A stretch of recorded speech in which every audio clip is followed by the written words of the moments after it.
Fala pessoal, sejam muito bem-vindos a mais um Geografando. Hoje, para retomar um pouco, né, o percurso que nós viemos fazendo no curso de Teoria e Método 1 da Geografia na USP, esperei o curso finalizar, né, para que a gente pudesse discutir a segunda parte do curso, né? E acho que esse é o momento apropriado, né? Agora podemos, de alguma forma, discutir, né? Porque no primeiro vídeo a gente discutiu a primeira parte, que basicamente é uma parte voltada à filosofia. Nessa segunda parte, agora, eu pretendo discutir com vocês as questões que falam um pouco do pensamento geográfico, e, na verdade, caminhando para uma terceira parte, né? De modo geral, né? Pensando no curso, acho que um curso que nos enriqueceu bastante do ponto de vista teórico, né, filosófico, discussões profundas sobre, né, filosofia e as próprias escolas do pensamento geográfico. E a prova final consistiu numa espécie de articulação entre a primeira e a segunda parte, né? De maneira geral, se buscou compreender como a razão, né, desenvolvida ao longo do pensamento filosófico impactou, de certa forma, as escolas de pensamento geográfico. Ou seja, como o nosso percurso inicial de pensar a razão a partir desses pensadores clássicos veio, de alguma forma, influenciar as escolas de pensamento geográfico. Então, isso eu considerei uma terceira, a prova, né? Eu considerei de uma maneira muito interessante uma terceira parte do curso. Né? A gente tem uma primeira, falar de filosofia, uma segunda, falar de geografia, e uma terceira, que na verdade é a possibilidade de união, de articulação entre essas duas coisas. É válido dizer que essa terceira parte, portanto, é uma parte de exercício crítico teórico dos alunos. Né? Quer dizer, quem faz a terceira parte do curso são os próprios alunos na dimensão do que eles entenderam a partir da primeira e da segunda parte, ou seja, um esforço de síntese crítico de união entre essas duas coisas. Digo crítico no sentido filosófico de crítica mesmo, né? O que se propõe analisar os limites, né? Os limites entre essas concepções filosóficas e essas concepções geográficas, né? Como no limite elas aparecem, se articulam, se relacionam, que é algo que a gente tem, de certa forma, como uma certa relação indireta ao longo do curso. Então, a terceira parte é objetivamente como que compreendendo a primeira e a segunda você encontra esses pontos de contato, que não são oferecidos. Quer dizer, é um exercício teórico importante para que a gente desenvolva a nossa capacidade intelectual de tentar compreender a dimensão desse contato, das possibilidades dessa articulação. Então, justamente agora é minha contribuição para também pensar essa terceira parte, quer dizer, como nós podemos unir. Estou com uma tosse terrível, gente, vocês me perdoem. Mas, basicamente, como pensar essa união? É algo que eu vou propor hoje. E não preciso nem dizer, né? Trata-se de uma visão pessoal, né? De uma visão particular da maneira como eu enxergo. Vocês não precisam absolutamente estar em concordância com o que eu vou pensar aqui. É muito plausível discordâncias, né? É muito plausível críticas. E de modo que o que eu vou propor aqui é uma análise absolutamente pessoal, né? Como eu enxerguei, quais caminhos eu iria propor em relação a isso, né? Então, tem uma riqueza muito grande essa análise. Eu não sei se eu consigo gravar num vídeo inteiro, ou se eu divido em dois, vamos ver como vai ficar aí. Talvez eu consiga em um, mas realmente é um conteúdo muito grande, né? Vamos lembrar que eu vou tentar sintetizar agora o curso inteiro, né, num vídeo só.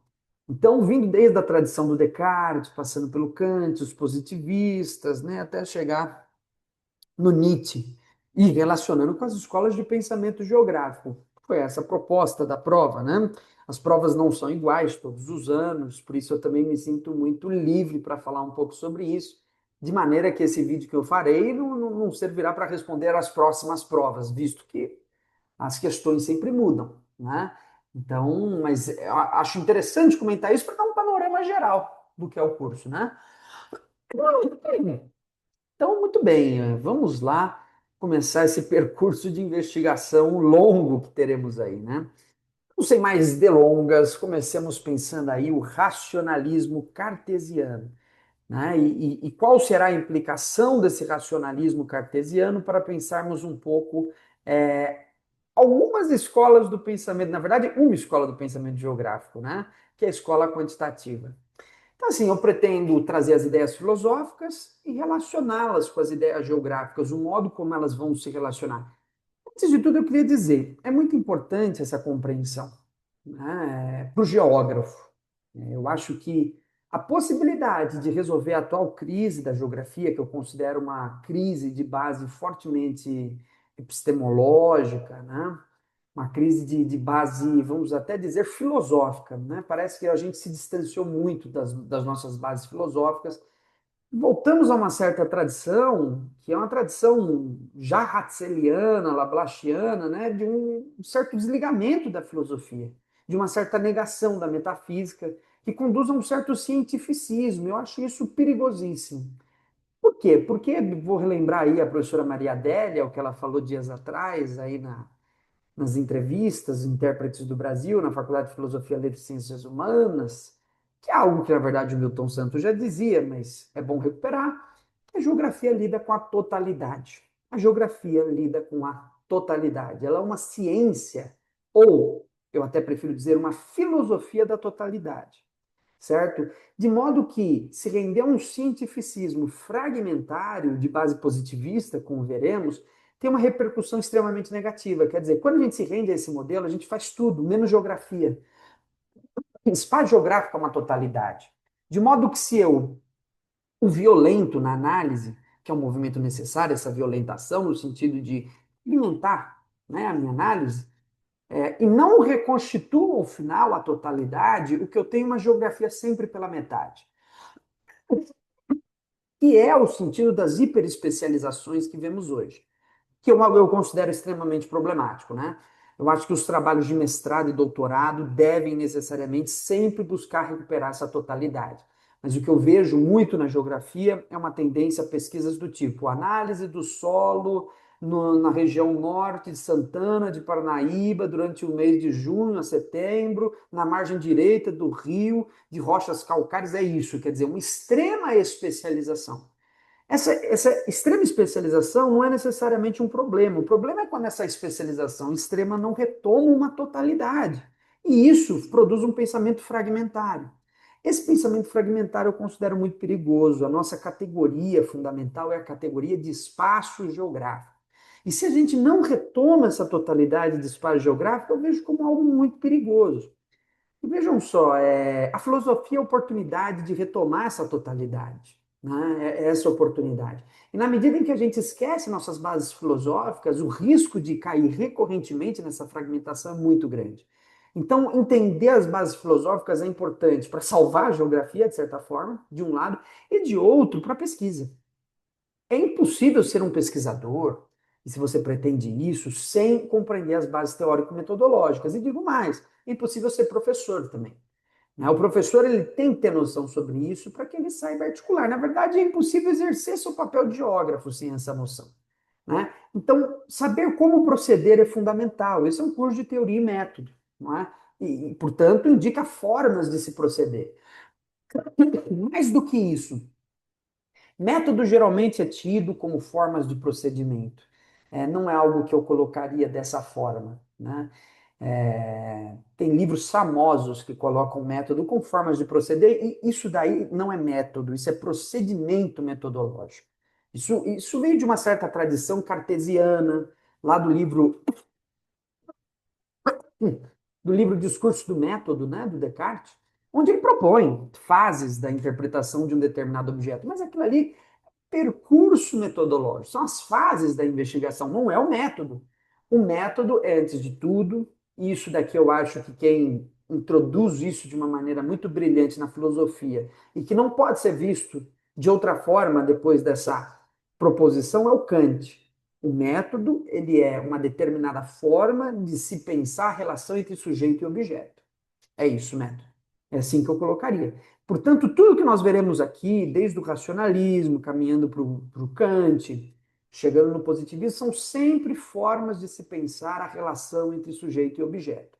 Bom, depois no canal eu vou fazer um vídeo só sobre o que é o método. passando por várias correntes de método para a gente pensar, certo? Por enquanto, vamos nos ater aqui a essa questão que viemos para o dia de hoje, né? Pensar a relação entre a primeira parte, a segunda parte do curso, a relação entre filosofia e geografia, né? Então vamos começando pelo Descartes, né? Muito bem, eu não pretendo retomar tudo do Descartes, porque a gente já tem a parte 1 do vídeo, né? Que é a primeira parte do curso que eu já gravei, onde eu exploro bem o Descartes. É válido destacar que o que eu falei do Kant, eu deixei até uma observação lá no primeiro vídeo, eu cometi muitos erros, né? É bom, o meu canal ele é muito bom porque eu tenho a oportunidade de ver o quanto eu sou ignorante, né? De rever os vídeos que eu fiz e perceber que minha ignorância não tem limites, né?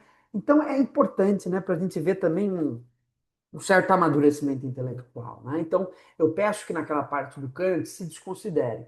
Eu dei um tom errado sobre entendimento e sensibilidade. De certa forma, eu coloquei um desses campos na área do campo empírico, ou posteriori, e não é, certo? Depois eu farei um vídeo só falando sobre isso, até para resolver um pouco essa situação, né? Mas peço que sobre o Kant se desconsidere o que está naquele vídeo, mas eu vou retomar o Kant aqui também. Então vamos lá. Primeiro, racionalismo cartesiano e geografia quantitativa. O racionalismo. Então vamos tomar isso como centro. Descartes é um pensador racionalista. O que isso implica, não é mesmo? Ser racionalista implica que a razão é o centro da investigação. Ora, isso não nos responde absolutamente nada por enquanto, né? A razão como centro da investigação. O que isso significa? Que a razão aqui surge associada ao pensamento. Vamos lembrar que para o Descartes, a substância pensante era uma centralidade na sua obra, nas meditações. Ele chega na conclusão de pelo menos três substâncias. Substância aqui a gente tem que pensar como se fossem, de alguma forma, os elementos primeiros que constituem metafisicamente a realidade. Lembrando que a metafísica é a busca por uma certa unidade a partir da multiplicidade, ou seja, falar de substância seria então essa primeira entidade metafísica, né, que de alguma forma se revela, se apresenta, né? Ou seja, aquilo que constituirá tudo que existe, de certa forma, já que é a primeira, né? Aquilo que está na base, se a gente pegar a multiplicidade de tudo que nós experimentamos, nós teremos isso como fundamento primeiro. É claro que a substância pensante, ela é certa para o Descartes justamente pelo fato de que ele é um idealista. E que, portanto, a verdade é encontrada no interior do procedimento lógico do seu raciocínio pensante. Certo? É por meio do seu raciocínio pensante que ele pode chegar em alguma concepção sobre o verdadeiro ou falso, não é? E que, portanto, o pensamento surge aqui associado a essa noção de verdade e de razão. Mas veremos que existe um limite entre essas duas coisas, né? Nem toda forma de pensamento é razão, mas toda forma de razão é pensamento. Chegaremos nisso. Então, o racionalismo é, portanto, a capacidade de se atingir a verdade a partir do pensamento. Racionalismo de base idealista, certo? A partir do meu pensamento, eu posso, por uma investigação lógica, interna, imanente, portanto, chegar em certas conclusões. A primeira conclusão que ele vai chegar entre a primeira e a segunda meditação, será o cogito ergo sum, o penso logo existo, né? Quer dizer, ele chegará à conclusão de que o que há de verdadeiro é o fato de que o que é inegável no seu solipsismo, né, que é esse método filosófico de se negar tudo que existe para de alguma forma se encontrar a verdade, ele chegará na ideia de que, bom, né, se tudo que eu nego, né, eu posso. O principal do meu pensamento é a possibilidade de duvidar das coisas, não é? E que, portanto, a única coisa da qual eu não posso duvidar é que eu duvido. Se eu negar, né, quer dizer, isso é um pressuposto. Ele até poderia, como alguns filósofos vão negar, mas é um primeiro ato de fé. Né? A questão que ele coloca, né, da dúvida é um ato de fé, certo? É um pressuposto que ele pede que você assuma inicialmente para que a sua análise possa continuar. Porque alguns filósofos dirão, não, realmente nada significa que eu sou capaz de duvidar. não é? Existem autores, por isso que o Descartes não pode ser pensado como um autor cético. Ele não é um cético. Ele tem elementos de ceticismo que o movem em direção a uma revelação da verdade, mas ele não é cético. O ideal seria dizer que ele se apropria de um solipsismo, ou seja, uma dúvida que permite que ele alcance certas verdades. Então, essa é a primeira questão. Duvido, logo penso, logo existo. A capacidade de duvidar é prova do pensamento e prova, portanto, da sua existência. Sua existência se resume ao ato do pensamento. Ou seja, seu pensamento ele é mais verdadeiro que seu próprio corpo. O seu corpo é uma substância extensa. Então, as três substâncias do Descartes, a maior de todas é Deus, né? Da qual vem depois a substância pensante, a substância extensa. Meditações, o percurso é mais ou menos esse. Primeira e segunda meditação é uma tentativa de apresentar essa substância pensante, de dar contornos. Terceira meditação, você entra na questão da prova da substância que é Deus.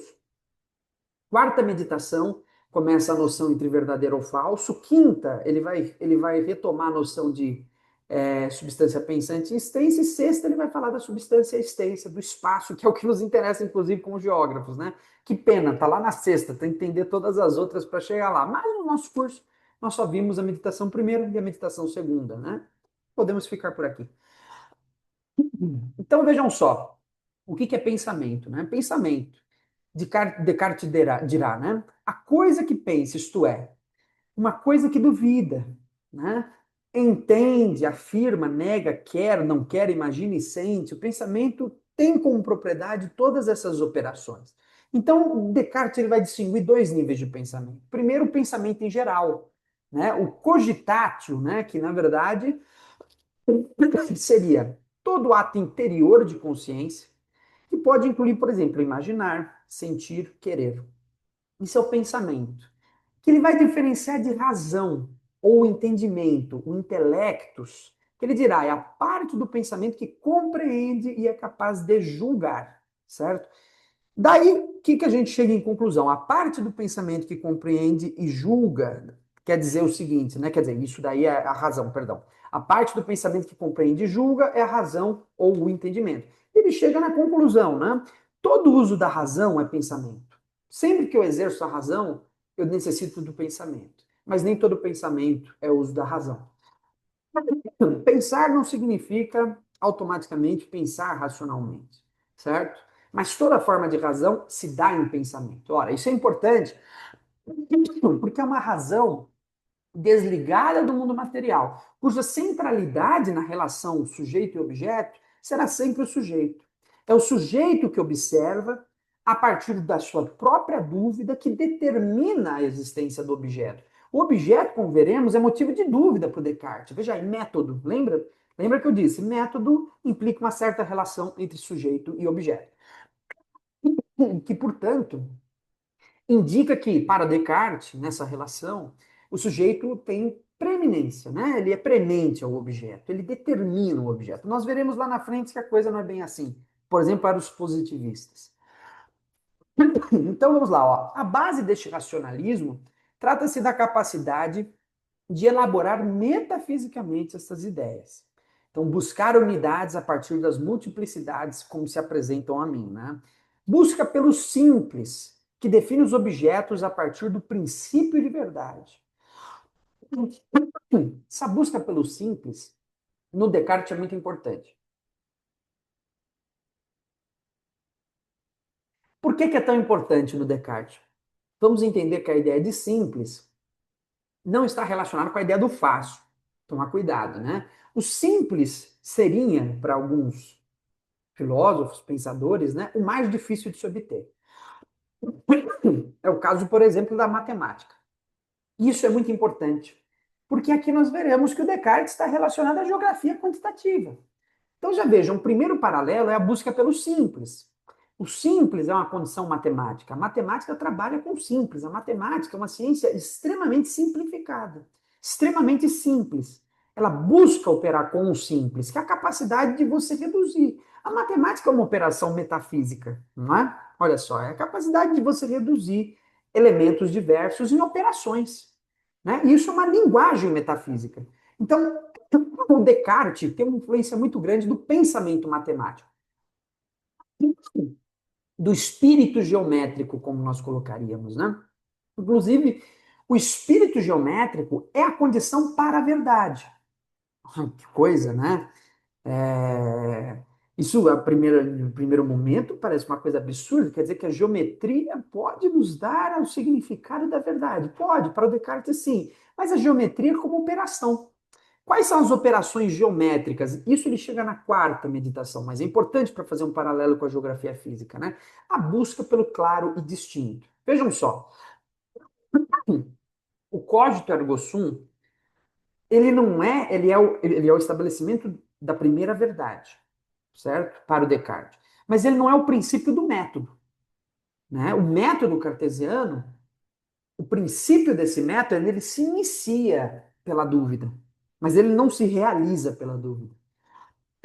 A dúvida não me permite encontrar verdades. É isso o debate da quarta meditação. Ora, a dúvida não me permite encontrar verdades, tão só me permite organizar o mundo, dizer o que é verdadeiro e o que é falso, né? Quer dizer, perdão, a dúvida me permite somente encontrar aquilo que não é verdadeiro, não me permite encontrar o verdadeiro, né? Aquilo que não é verdadeiro, ó, eu sei que isso é falso, porque eu duvido. Né? Então, duvido de tudo. A única verdade encontrada a partir da dúvida é a existência, é a única.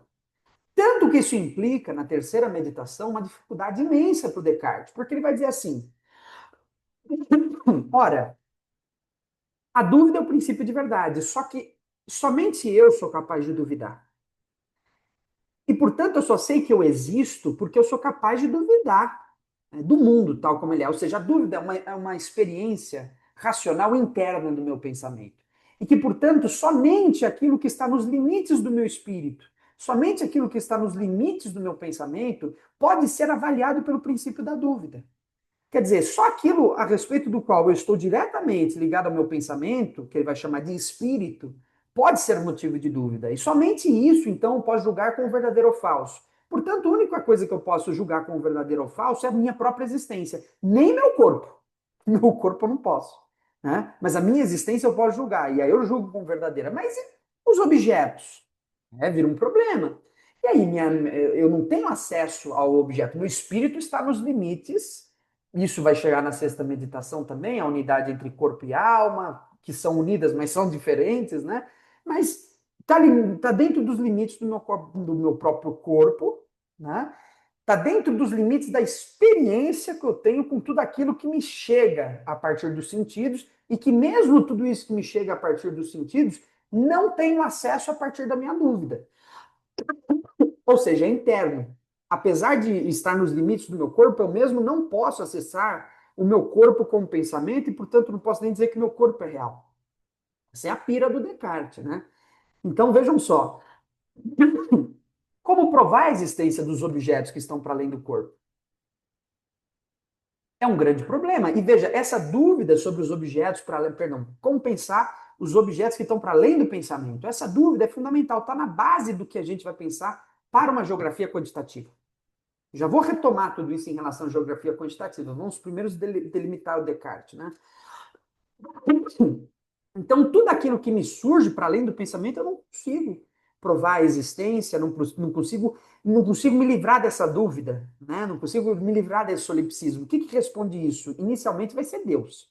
Ou seja, Descartes precisa encontrar algo que lhe seja interno, que esteja no seu pensamento, mas cuja origem não seja o seu próprio pensamento. Descartes dirá, se apoiando no argumento do Santão Selmo, né, um argumento ontológico, que dirá que a noção de perfeição que nós temos não pode ter origem nos limites do nosso pensamento. Ela é introduzida por algo que é mais perfeito do que o próprio ser pensante.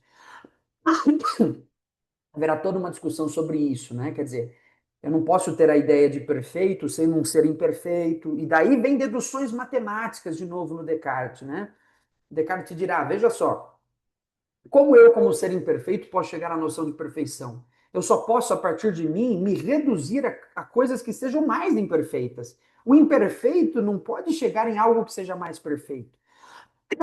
E que, portanto, se eu tenho a noção de perfeição, essa noção não pode ter origem de algo que seja menos perfeito. Portanto, ela é externa a mim mesmo. Portanto, Deus colocou essa noção de perfeito. Isso ainda não responde tudo. Apenas me diz que, olha, nem tudo que eu tenho como princípio de verdade tem origem no meu pensamento. Ora, então, como eu chego no princípio de verdade? Analisando tudo aquilo que compõe a dimensão da própria condição de Deus, Descartes chega na quarta meditação a duas noções que implicam a verdade. E a ciência que estaria mais próxima de Deus seria justamente a matemática. Quais são os princípios de verdade para o Descartes? Né? A busca pelo claro e pelo distinto. Então, isso é uma conclusão da quarta meditação. Né? Quer dizer, a busca pelo claro e pelo distinto. O que isso quer dizer? Bom, isso é uma operação matemática, mais uma vez. Né? O claro significa aquilo que me surge sem dúvidas. Não há dúvida nenhuma sobre sua existência. Aquilo que posso tomar absolutamente como correto. Matematicamente falando, é como dizer 1 mais 1 é 2. Tem gente que fala que não é bem assim, mas tá bom. 1 mais 1 é 2, acabou. Claro, né? É distinto. Né? Aquilo que não se confunde com outro objeto. Um objeto que pode ser tomado nos limites do que ele é. Um objeto que não seja confundido com outro, ou seja, mais uma operação matemática. Então vejam só, em Descartes, substância pensante possui centralidade, enquanto a substância extensa revela dúvida. O que é mais verdadeiro é aquilo que nossa razão como pensamento pode acessar. Neste caso, as construções intelectuais são anteriores à experiência prática que está imersa em dúvida. Olha, há uma certa dúvida sobre o mundo externo. O que eu tomo mais como verdadeiro é necessariamente aquilo que me é interno, ou seja, o pensamento. Né? A única externalidade que não há dúvida é Deus. O mundo é repleto de dúvidas. A sexta meditação ele não resolve a questão do mundo. Ele chega numa certa conclusão, uma coisa meio remendada, onde ele coloca que, olha, bom, Deus, na sua perfeição, não pode ser enganador, portanto, não me enganaria a respeito do mundo, provavelmente é isso, mas há muitos críticos, né, quando leem a sexta meditação, que diz, olha, ele não resolve, não, o problema do mundo, né? Fica uma coisa meio aberta, ainda repleta de dúvidas, não é? Parece que a sexta meditação ele quebra grande parte do percurso que veio anteriormente sendo produzido. Há uma fragilidade maior na concepção de mundo, digamos assim, né? Relação com a escola de geografia quantitativa. Vejam só, a produção de um espaço abstrato. Claro, o espaço cartesiano vai se reduzir a um espaço matemático, um espaço marcado pelo que é simples. Essa redução a uma busca do simples, é uma redução metafísica, a busca dessas unidades. E que, portanto, quando a gente pensa um espaço da geografia quantitativa, a gente está falando de um espaço em branco, um espaço onde você não vê ainda as marcas das relações sociais, um espaço que, no seu sentido cartesiano, é um espaço marcado por altura, largura. Digamos, até para a geografia quantitativa, profundidade. São os eixos. Isso daí é uma redução metafísica do espaço, certo? O que caracteriza o espaço matematicamente é isso: altura, largura e profundidade. Então eu reduzo esse espaço aos seus elementos mais simples, a seus elementos matemáticos. E a partir disso eu construo um espaço cartesiano, um espaço onde os limites das minhas intervenções são os limites do que eu planejo. Né? Daí o planejamento também surgir muito associado a essa escola. Né? Então, trata-se do espaço dos planejadores ou espaço em branco com possibilidades infinitas. Em outras palavras, trata-se de um espaço matemático e não de um espaço social. Veremos que lá na geografia crítica isso vai se alterar bastante. Né? A gente já vê outra dimensão desse espaço. Né? Nem toda a geografia quantitativa se resumiu a essa visão. Podemos tomar como exemplo, né, William Bunge, nesse caso. Ou seja, há geógrafos da geografia quantitativa que ainda tomam o aspecto social como algo relevante, mas que, no fundo, o espaço dos planejadores dessa geografia quantitativa é um espaço marcado pelo lápis, que eu cruzo, e que eu corto, e pelo que eu remodelo, um espaço racionalista, idealista, cartesiano, né? Ou seja, o espaço reduzido a seus elementos simples, a seus elementos matemáticos, certo? Então vejam só, essa é a relação com a escola de geografia quantitativa, né? Mas para entender isso, a gente tem que entender a importância da matemática, a necessidade do simples para o Descartes, a distinção, né, o claro e o distinto com o princípio de verdade, uma certa dúvida em relação ao mundo, né? Quer dizer, não consideramos o mundo, reduzimos ele a seus aspectos matemáticos mais básicos, isso nos permite um trabalho em bases, né, cada vez mais consistentes, segundo essa visão quantitativa. Então eu colocaria dessa forma. Bom, caminhando agora para o nosso segundo ponto, né? A relação de Kant com, eu diria, com a geografia quantitativa e a geografia tradicional. Há duas influências importantes. Então, começamos com algumas ideias. Vejam só. Eu diria que o Kant tem duas influências para a geografia. Primeira influência é uma influência de um espaço tomado no seu nível epistemológico, como teoria do conhecimento, certo?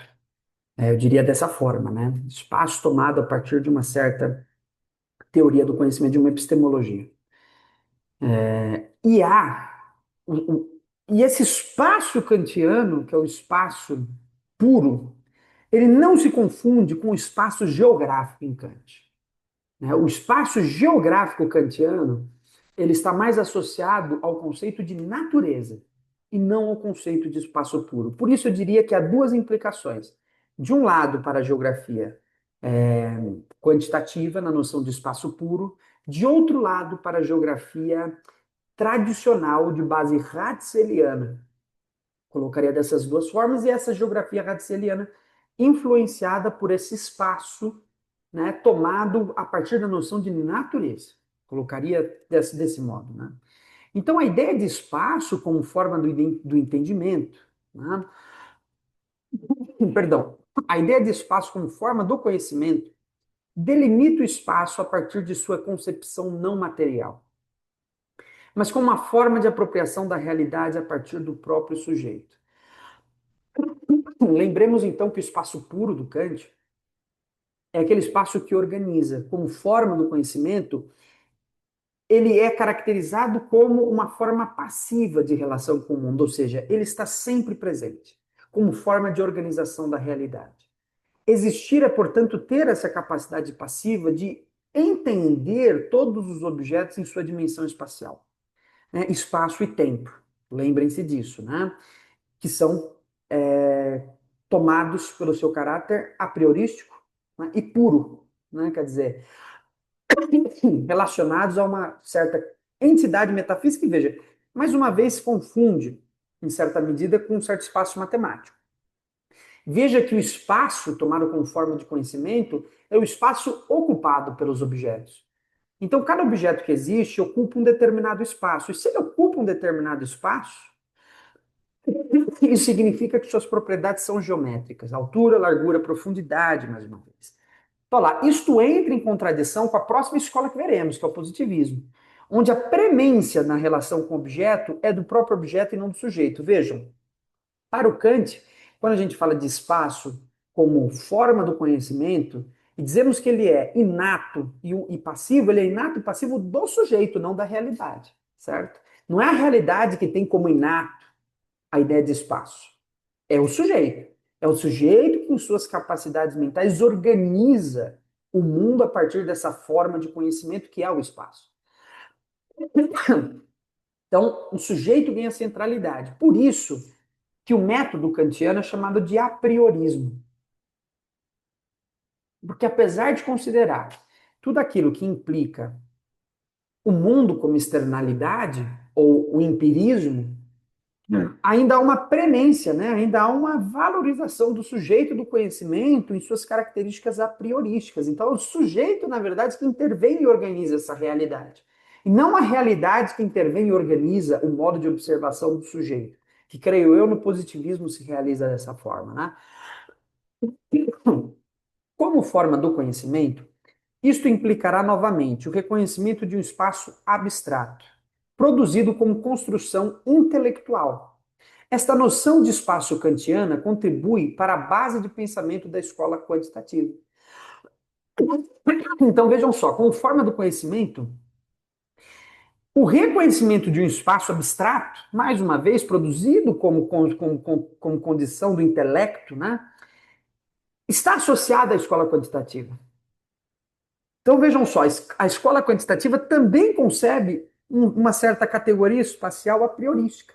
Um espaço que organiza as demais relações sociais, mas um espaço puro, um espaço ainda em branco, um espaço geométrico, que será preenchido pelos seus conteúdos sociais na sequência. Será preenchido pela intervenção, por exemplo, do planejador, que, considerando esse espaço puro, pode propor a construção de novos espaços, né? E, basicamente, isso se relaciona muito bem, até com mais ou menos o que nós vimos em relação ao Descartes: um espaço geométrico, um espaço puro, um espaço matemático, né? Desligado de suas condições sociais ou dos seus objetos materiais. Nós veremos que isso, quando nós falamos da geografia do Kant, que é um outro projeto filosófico, isso desaparece, né? Bom, então nesse ponto nós já temos uma certa noção sobre um princípio de compreensão de espaço a partir da epistemologia kantiana, da sua teoria do conhecimento. Esse espaço que é um espaço puro, que é a forma do conhecimento, que, portanto, é um campo passivo, quer dizer, ele existe independentemente da nossa vontade, nós não a direcionamos, ele faz parte da maneira de se realizar através da existência com o mundo.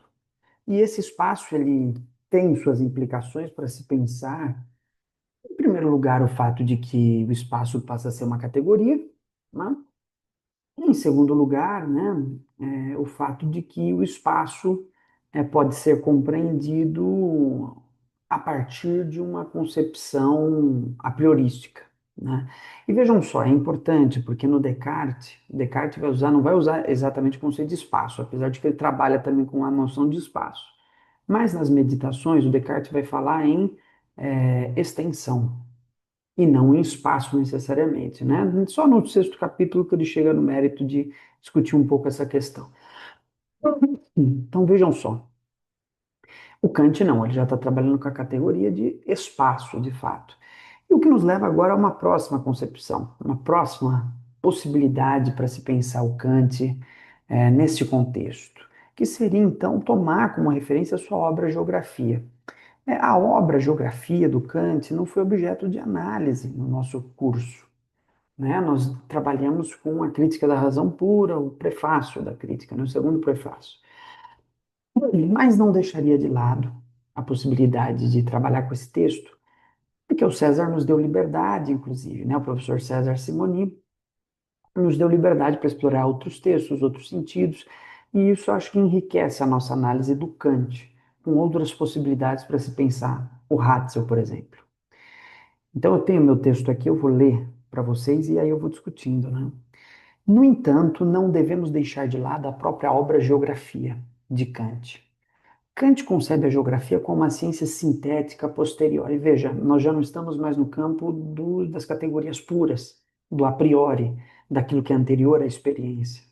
Para o Kant, a geografia é uma ciência de síntese, ou seja, é uma ciência que se apoia nos resultados de diversas outras ciências, como, por exemplo, da geologia, da geomorfologia, da cartografia, da biologia, né? E nessa síntese, ela se constitui como conhecimento a posteriori, ou seja, um conhecimento empírico da realidade. Veja como a noção de espaço em Kant não se comunica diretamente com a sua concepção de geografia, visto que a sua geografia é uma ciência a posteriori, enquanto o espaço com categoria com forma do conhecimento pura é, na verdade, anterior à experiência.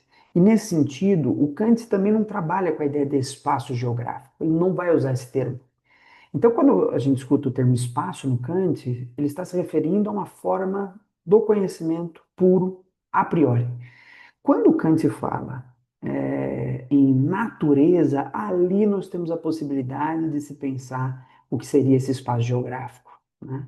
Ali há essa possibilidade, né, de entender espaço geográfico como natureza, né? Entendendo que para o Kant a natureza é tudo aquilo que nos afeta a partir da exterioridade do corpo mediada pela nossa sensibilidade, ou seja, tudo aquilo que empiricamente eu tenho acesso, que me é externo, né? Que vai se relacionar com a ideia de physis e que isso compõe um certo sistema lógico, como nós vamos ver na geografia kantiana. Então, Kant concebe a geografia como uma ciência sintética posterior, e seu projeto geográfico busca sustentar a sua própria concepção de espaço como forma do conhecimento. No entanto, devemos, então, quer dizer, o projeto geográfico, ele quer, de alguma forma, sustentar a sua tese do espaço como forma de conhecimento. Espaço a priori, quer dizer, aquilo que vem antes e que organiza essa sensibilidade que a geografia irá trabalhar. Então, há uma interlocução entre geografia e espaço em Kant, mas a geografia não é mobilizada a partir da categoria de espaço, mas de natureza. E aí, continuando, no entanto, devemos, portanto, considerar duas dimensões em Kant. A dimensão epistemológica de espaço como forma do conhecimento e a concepção geográfica de espaço como natureza, ou seja, como materialidade. Materialidade, e aí entrando na sua concepção que está na sua obra Geografia, né? O espaço kantiano será pensado como natureza. Então, com materialidade, o espaço kantiano será pensado como natureza, physis, né? Do grego, né, physis, ou que a gente chamaria de física, significa natureza, né? Como a gente chamaria de natureza. Tomar cuidado para não tomar tão mecanicamente essa transposição, mas é basicamente isso para ajudar a gente a pensar aqui.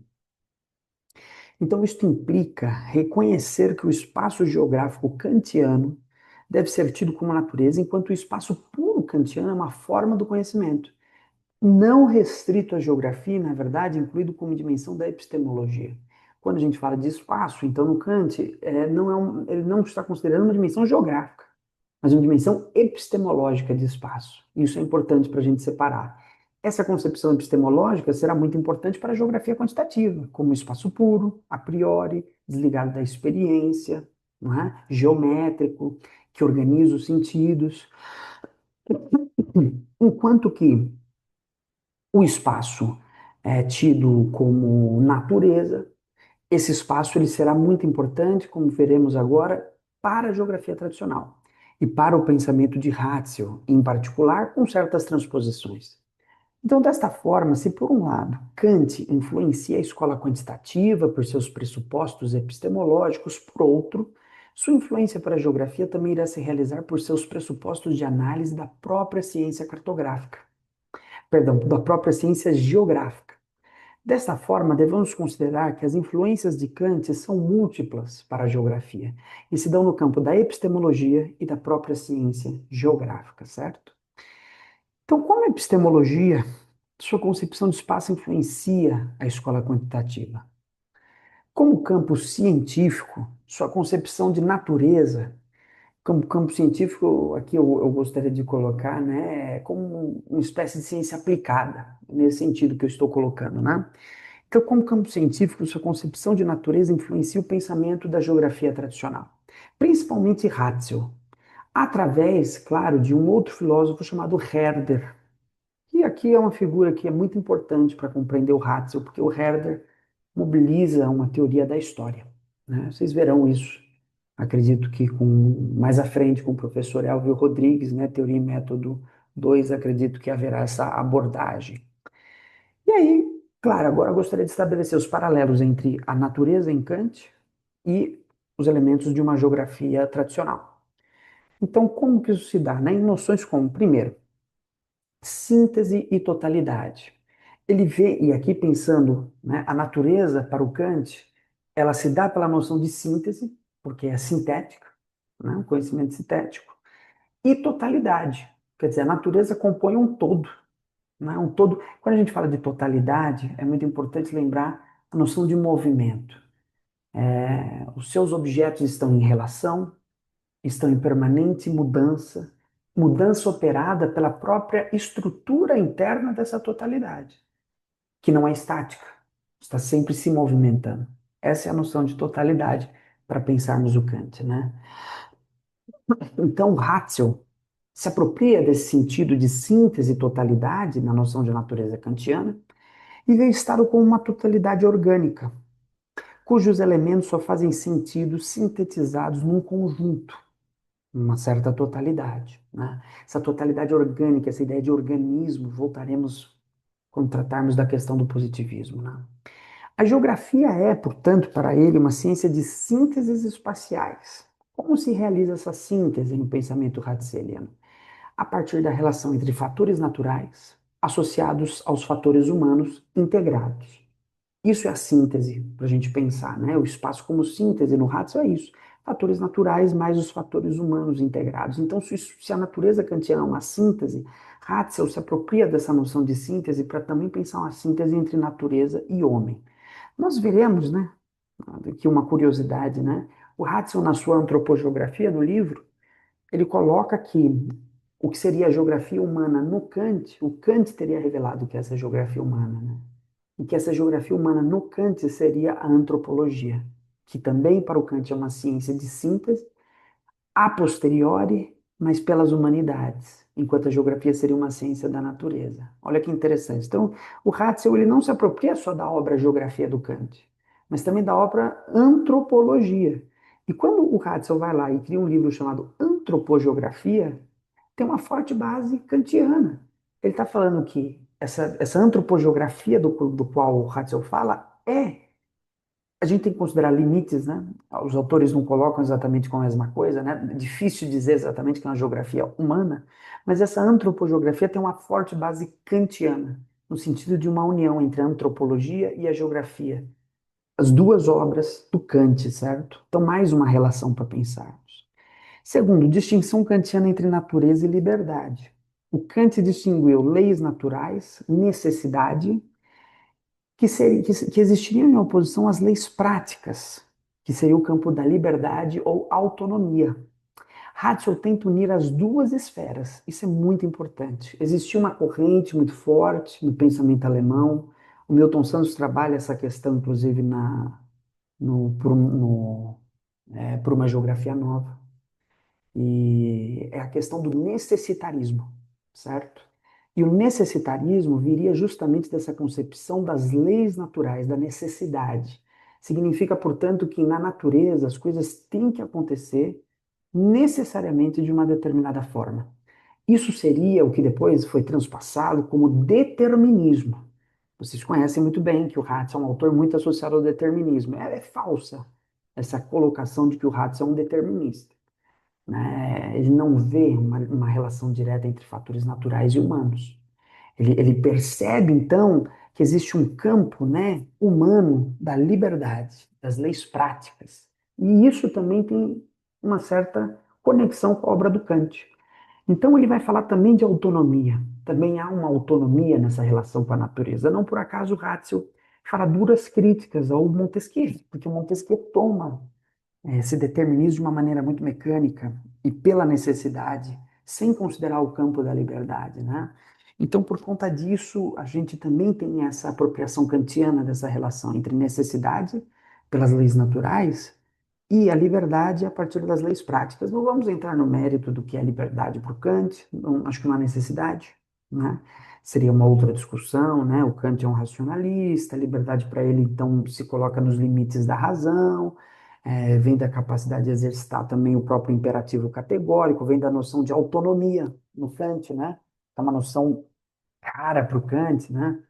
Mas, enfim, é só para deixar para vocês sugestões de análise, mas não vou analisar esses pontos.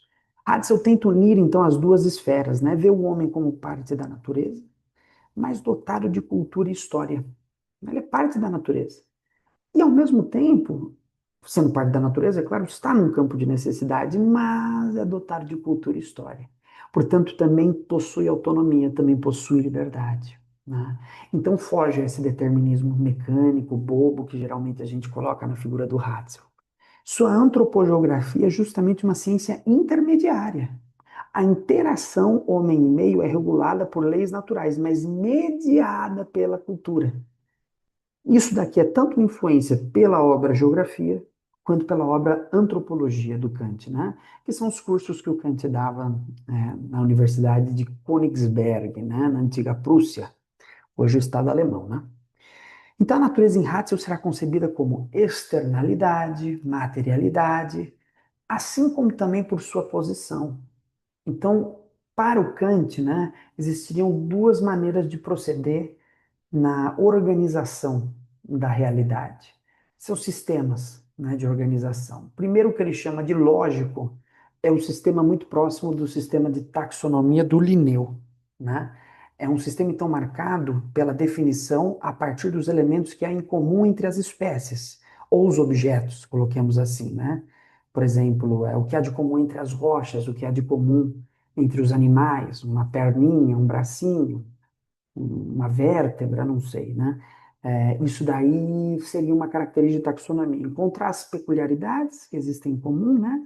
As conexões, e a partir disso você realiza uma espécie de classificação. A geografia não.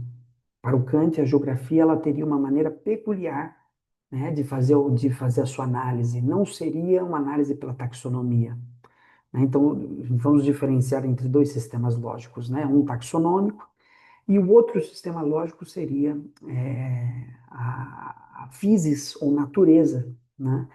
A ideia de physis no Kant, então, pela qual ele vai trabalhar a geografia, apresenta que a maneira de se conceber esses elementos tidos como geográficos depende da posição. Isso é muito importante porque isso vai influenciar muito também outros geógrafos, como Humboldt, né? Por exemplo, quando ele faz a descrição do Monte Chimborazo, ele vai mostrar que a altitude influencia a diferenciação das vegetações. Então, essa ideia de posição também é muito importante para o Hatzel, né? A posição em que se encontra um país, e aqui pensando politicamente. A posição, tanto nos seus fatores naturais e humanos, impactam a história determinadas posições. Eu cito, por exemplo, um estudo sobre a Córcega, que o Hatzel tem, onde esse conceito de posição é aplicado para fazer essa análise, que também tem uma reverberação kantiana importante, né? Sem falar na ideia de materialidade, externalidade, que se encontra com a noção de natureza no Kant, visto que a geografia ela é tida como uma ciência de síntese sintética a posteriori, certo? Bom, então essas são as duas possibilidades, no meu ver, para o Kant. Pensar o espaço como categoria, como forma do conhecimento e pensar também a questão do espaço na sua empiricidade, certo? Como natureza na sua obra Geografia. Muito bem, positivismo e geografia tradicional agora, né? Entrando no terceiro ponto. O positivismo, né, surge como um movimento filosófico científico. É bom ressaltar essa ideia de científico, porque eles tinham um problema sério com os filósofos, né? Problema muito sério, é, por uma certa intriga que nós veremos, né, com a metafísica. Mas o positivismo surge como um movimento científico-filosófico no século XIX, a partir da figura de Augusto Comte. Entre suas principais propostas, podemos destacar certas relações com a geografia tradicional. Então, o positivismo também farei paralelos com a geografia tradicional. Então, nós já vimos o Descartes em relação à geografia quantitativa, o Kant em relação à quantitativa e tradicional, e agora o positivismo somente em relação à geografia tradicional, né? Então, a ideia aqui é buscar os elementos que compõem a noção de positivismo e associar esses elementos com a geografia tradicional, né? Primeiro, então, a busca por neutralidade, que é um fator positivista muito grande, né? O que isso inclui, né? Uma defesa de uma ciência não comprometida, essa é a ideia, né? Com interesses internos, né? Discurso de não vinculação entre ciência e interesses do Estado. Dissimulação, portanto, dos verdadeiros interesses. Então, a neutralidade entre os positivistas vinha com uma espécie de necessidade de impedir que o sujeito, na sua análise do objeto, determinasse o objeto a partir dos seus pressupostos, a partir de seus preconceitos. Vejam que, então, como método, o positivismo, ele institui de maneira diferente, como nós vimos o Kant e o Descartes, um favorecimento do objeto na relação do conhecimento. Por quê? Tanto no Descartes quanto no Kant, nós vimos que o sujeito ele tem importância, né? No Descartes e no Kant, né? No Descartes seja pelo racionalismo idealista, isso é muito mais forte ainda do que no Kant, né? Quer dizer, o sujeito e seu pensamento, sua razão é o que organiza os objetos. e a gente tem dúvida até da existência dos objetos. O Kant ele já começa a dizer, não, o objeto existe, ele determina, de certa forma, essa relação, mas o a priori é mais importante. Então, o sujeito ainda é mais importante, né? Suas faculdades, né, são mais importantes ainda do que o próprio objeto, mas o objeto tem importância. No positivismo, vejam só, há um favorecimento gigantesco do objeto. O objeto ganha destaque. E justamente por conta dessa busca por neutralidade, quer dizer, o sujeito não deve colocar seus pressupostos políticos, o sujeito que investiga não deve determinar o objeto, senão pelas características do próprio objeto. Então, o objeto se revela e o cientista determina os seus limites, a partir do que é oferecido pelo objeto, não a partir do que ele concebe como sendo o objeto. Isso daí é uma questão colocada pela ciência, né, sobre a neutralidade, mas é uma questão absolutamente abandonada, ultrapassada até por filósofos conservadores, como diria o Max Weber, né? Max Weber, por exemplo, vai trabalhar com o sentido de neutralidade valorativa, ou seja, busca-se uma neutralidade, mas reconhecendo que o sujeito que investiga não é capaz de se livrar de todos os seus pressupostos. E uma crítica muito importante será o fato de que, bom, se fosse possível de fato investigar um objeto sem que o sujeito o determinasse nessa relação, todas as análises referentes ao mesmo objeto deveriam ser idênticas. Quer dizer, se é possível separar o processo de, eh, o processo de pensamento do sujeito, de seus pressupostos políticos, ideológicos, do objeto na análise, bom, a conclusão seria que todos que tentassem analisar o mesmo objeto chegariam nos mesmos resultados, não chegam. Por quê? Porque há interferência sempre dos sujeitos. Mas o positivismo negava essa interferência, dizia que poderia se existir uma neutralidade. É claro que isso era uma falsificação ideológica.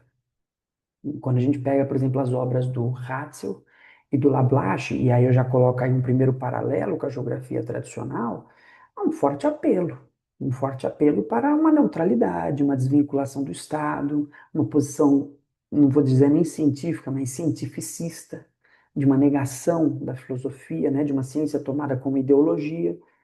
E claro que os interesses saem como absolutamente neutros, porque há uma necessidade de que eles sejam vinculados dessa forma. Porque para mascarar os verdadeiros interesses ideológicos que eram caracterizados pela necessidade de expansão colonial, era muito importante justificar que era absolutamente neutro, né? Quer dizer, a gente não pode se colocar, porque qualquer análise que vinculasse uma não neutralidade, qualquer análise que vinculasse o sujeito na percepção do objeto como alguém que afeta o objeto, colocaria em questão o fato de que alguma coisa está errada, né?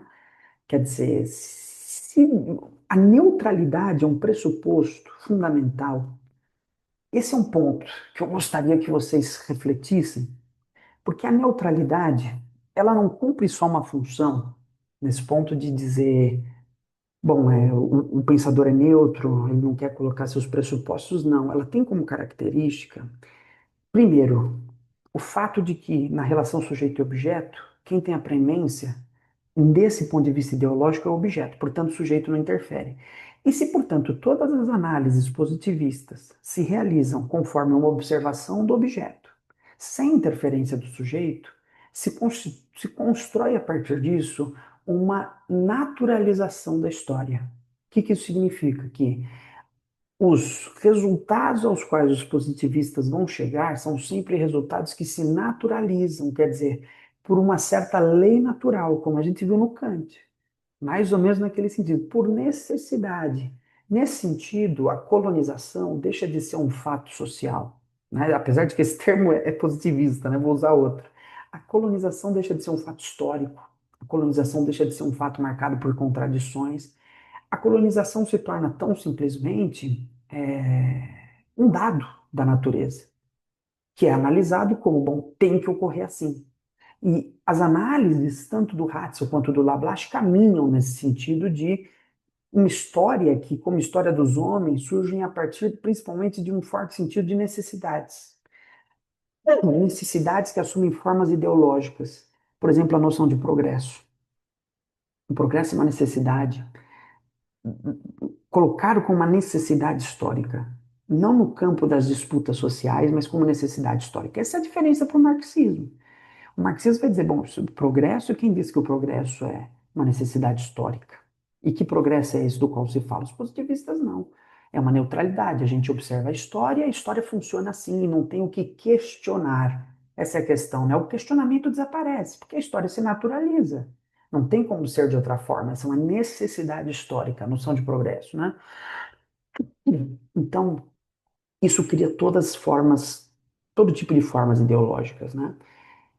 E a gente vê, por exemplo, a discussão do Hatzel, por exemplo, entre povos cultos e povos naturais, é que vai se constituindo dessa forma, né? A gente vê povos civilizados e não civilizados.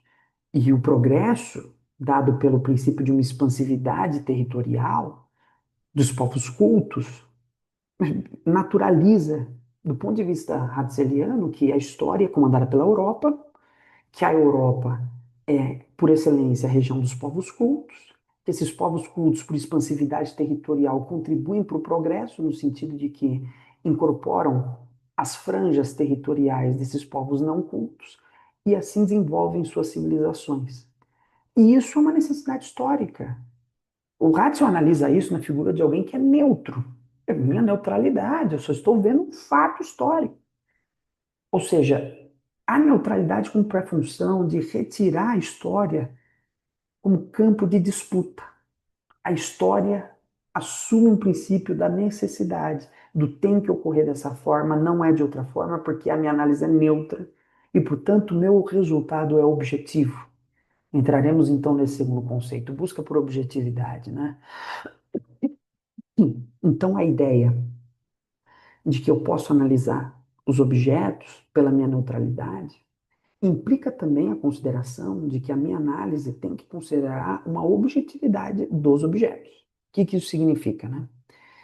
Significa que se eu consigo identificar objetivamente um objeto, eu não posso dizer que ele é determinante na relação com o sujeito, não é? Então esse objeto ele tem que ser determinante na relação com o sujeito, senão o sujeito que o determina. Ou seja, essa objetividade que defendem os positivistas vem da ideia de que, olha, o objeto se dá ao sujeito. O polo ativo dessa relação, portanto, tem que ser o objeto. E daí vem a questão da objetividade, que é a capacidade de compreender os objetos. Por isso, a negação completa da metafísica. Há que se fazer uma negação completa da metafísica, porque toda a metafísica introduz um problema para a noção de objetividade. Então, a metafísica ela introduz uma questão da profundidade, certo? Por quê? Porque a metafísica é um campo que coloca que por trás dos objetos que compõem a multiplicidade do mundo, eu posso identificar unidades e simplificações, certo? Há uma crítica muito séria aos positivistas, por exemplo, do Pierre Hellbenck, né, que é um metafísico francês. Ele vai dizer que o positivismo, na tentativa de negar a metafísica, criou uma metafísica empobrecida, e é verdade, né? A metafísica tomada como um campo de estabelecimento de singularidades por trás de multiplicidades, ela introduz esse tipo de relação de aprofundamento dos objetos, ou seja, eu não vou considerar, isso é o próximo questão que a gente vai ver, né? Eu não considero mais os objetos na sua materialidade que imediatamente aparece. Quer dizer, se eu coloco que há uma dimensão por trás dos objetos, algo que está para além da aparência, como essência dos objetos, que não se revela imediatamente, que precisa de uma discussão mais profunda, eu perco a noção de objetividade e acabo caindo no campo do sujeito, sujeito que deverá fazer essa análise metafísica. Então, o positivismo tem que negar absolutamente, claro, os princípios metafísicos, porque se ele não nega esses princípios metafísicos, ele perde a objetividade dos objetos, e se ele perde a objetividade dos objetos, também ele perde a possibilidade de uma neutralidade em relação ao objeto. E se ele perde a neutralidade em relação ao objeto, Isso demonstra que todas as produções positivistas são produções que possuem intenções ideológicas. E eles querem negar de toda forma essa intenção ideológica, querem produzir o sentido de uma ciência neutra, ligada ao progresso, e que estaria a favor do bem da humanidade. O que vimos, na verdade, é uma história totalmente diferente. E por isso, claro, eu estou fazendo aqui uma crítica ao positivismo, que é uma crítica que eu acho fundamental. Bom, é claro que vocês não precisam concordar. Quem quiser ser positivista, fique à vontade, né? Estamos aí para os debates. Então, vejam bem, essa questão dessa busca por objetividade vai surgir em alguns conceitos na geografia tradicional. Por exemplo, a noção da região em si, do Lablache. Para então o Vidal de Lablache, a região existe como algo em si. Claro, a objetividade, neutralidade. O objeto tem que se dar ao sujeito. E não o sujeito, não é o sujeito, e isso a gente vai ver na geografia crítica, é isso, né? Na geografia crítica é o sujeito que, através de uma operação intelectual, por seus pressupostos políticos, identifica uma região. No caso da geografia tradicional, ligada ao positivismo, o que a gente tem é um objeto que se dá ao sujeito que o identifica. Mas esse objeto já existe. A região é um dado produzido na esfera da sociedade, é claro, mas se dá de maneira orgânica, numa auto-organização dessa sociedade. Então, o que que o geógrafo é responsável? O geógrafo identifica essa região que existe. É isso que é o seu trabalho. Ele não cria regiões, ele identifica regiões que já foram anteriormente criadas. Então, olha lá, a objetividade surge como a capacidade de analisar o objeto pelo que ele é e não pelo que se coloca sobre ele, certo? Ou seja, é como se houvesse para os positivistas uma capacidade total de apreensão do objeto, né? O objeto ele se dá. E o positivista ele só tem que organizar. De certa forma, veja como há um paralelo muito interessante do ponto de vista do método entre o positivismo e o dogmatismo. A noção de dogmatismo como método, isso vem da obra do Johannes Ressen, né, que escreveu um livro chamado Teoria do Conhecimento, onde ele analisa todos, leiam esse livro, é bem legal. Ele analisa todos esses métodos a partir da relação sujeito e objeto, é muito interessante. E o primeiro, se não me engano, é o dogmatismo. E para o dogmatismo, o objeto é 100% dado ao sujeito, 100%. É uma revelação divina, é isso. O objeto está dado, né? O sujeito é o polo mais passivo possível. Veja como, de certa forma, o positivismo, a partir dessa busca por objetividade, neutralidade, necessidade, cria um certo dogmatismo, né? Cria uma ciência marcada por objetos que se dão para o sujeito, cuja responsabilidade é organizar a sua compreensão e que, por sua neutralidade, chegariam sempre às mesmas conclusões. Vejam aí, né? Então é quase uma forma dogmática de lidar com a realidade. Por isso, um método extremamente empobrecido. Todo esse processo de naturalização, por exemplo, impede uma discussão mais profunda diante de um objeto que não permite contradições. Um objeto cuja marca é ser um objeto monolítico, que não convém interpretações divergentes. Apesar de que entre os positivistas se chegava a interpretações divergentes. Mas aí qual que era o problema? Se acusava de a neutralidade não estar sendo respeitada. E aí, quer dizer, o objeto continua intacto. Vocês que estão colocando suas bases ideológicas fazendo mal o trabalho de vocês, né? É isso. Muito bem, nesse caso, o método introduz a necessidade de uma certa naturalização do objeto diante do sujeito. Numa teoria do conhecimento, diríamos, portanto, que o método positivista introduz, na relação sujeito e objeto, uma preeminência do objeto em relação ao sujeito. O objeto, portanto, dita as normas de sua existência para o sujeito, e não o sujeito que determina o objeto. Na verdade, o sujeito neutro não deve interferir no objeto, deve apenas receber e organizar suas impressões. Né? Impressões que nós veremos, então, indo para um terceiro ponto de relação, surgem a partir de uma delimitação do objeto a partir de sua base material. Empirismo contra metafísica, mais uma vez, né? Então, é até um resquício de um certo materialismo que existe na concepção positivista, né? O objeto é determinado a partir da sua base material, porque o que está para além da base material é metafísica, né? É, retomemos o Platão para pensar a metafísica, né? Vocês já viram um gato na vida de vocês? Não, nunca viram, né? O gato, como gato ideal, né? Como entidade, como ser, né? Como pensando seu ser, sua ontologia, né? Como metafísica, nunca se viu um gato. O que nós vemos são formas de existência de gatos, uns muito diferentes dos outros.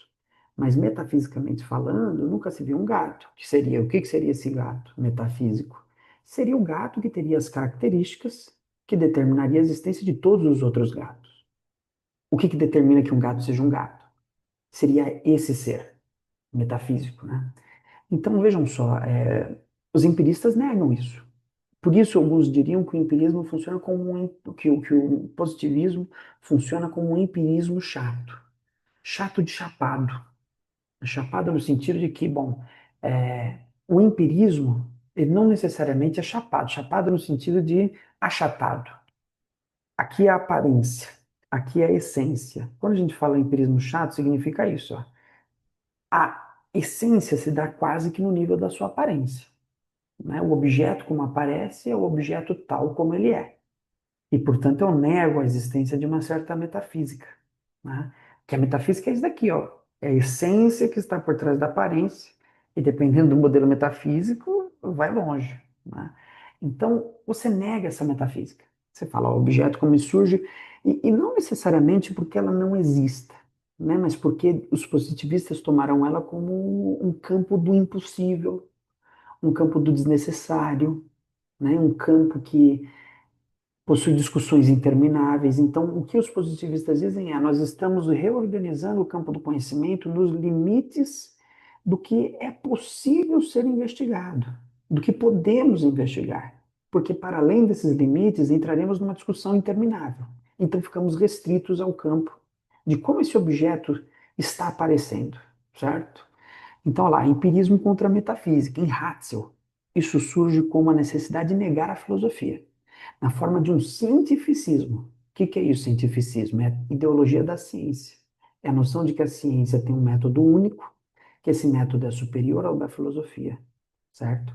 Então vejam só, essa ideia de cientificismo, ela está muito embrenhada no método das ciências naturais, que até hoje nos é passado dessa forma, né? Quer dizer, seria um método relacionado ao método único que nós estudamos na escola que a gente estuda aquilo como se fosse método científico, né? Vocês lembram do ensino médio, vocês têm aula de biologia, em biologia tem aula sobre o método científico. Tem a hipótese, da hipótese se vai para a teoria, da teoria, enfim. Isso é absolutamente positivista, né? Isso que é passado para os nossos alunos nas escolas. Porque pressupõe que, quando você diz que aquilo é um método científico, ali é um método cientificismo. Quer dizer, aquilo ali é um método que surge a partir de uma base cientificista, porque considera que é o único método, e não é. A ciência tem diversos outros métodos, né? Assim como a filosofia. Então, é mais ou menos por aí, né? Quando a gente fala, um método único, é cientificismo por isso, né? Então, que cria uma relação, portanto, ambivalente com a metafísica, né? Ratzel tem essa relação ambivalente com a metafísica. Ratzel nega a metafísica, nega a filosofia por ideais cientificistas. E ao fazer isso, cria uma relação ambivalente. Por exemplo, Antônio Carlos Robert Moraes vai destacar, né, que o projeto Ratzeliano trata-se da capacidade de unir um certo romantismo com o positivismo. Isso empobrece a análise, fica uma coisa ambivalente, uma coisa que é assim, eu entro no campo da metafísica, mas não assumo que aquilo é metafísico. Eu faço um diálogo com as grandes questões da filosofia, mas ao negar a filosofia, eu não dialogo com essas questões que foram historicamente colocadas. O Ratzel até dialoga, né? Você pega a antropogeografia, ele começa falando do Montesquieu, vai falar do Kant, né? Então ele tem um diálogo, né? O Herder, e esse diálogo é o pé que ele tem na metafísica, só que ele nega esse pé, né? e assume uma roupagem positivista. E o que cria essa ambivalência, né? Quer dizer, essa coisa de estar e não estar ao mesmo tempo nesse campo, e que ao negar esse estar empobrece a sua própria análise, né? A organicidade como princípio de análise, para finalizar, né? Então, a sociedade se organiza como um grande organismo que naturalmente se desenvolve e possui seus estágios de existência, sendo mais ou menos maduros, complexos, né? Quer dizer, eles podem ser mais ou menos complexos, mais ou menos maduros. Isto se relaciona com a própria noção ratzeliana de formação do Estado. Quando o Ratzel vai considerar a esfera da família, da sociedade civil e do Estado, ele considera essa organicidade. Ó, existem diferentes níveis de organismo, quer dizer, o organismo composto por células menores e maiores. Você tem na base do Estado a família, e antes do Estado, uma certa sociedade civil, até que ele alcança a maturidade como Estado. É importante lembrar que o Hegel trabalha com essa concepção. O Hegel, né, na filosofia do direito, né, e a gente estudou Hegel, por isso não ia deixar ele de fora. O Hegel, ele trabalha, né, com esse sentido de que o Estado se compõe por essas células, né, família, sociedade civil e Estado, na filosofia do direito.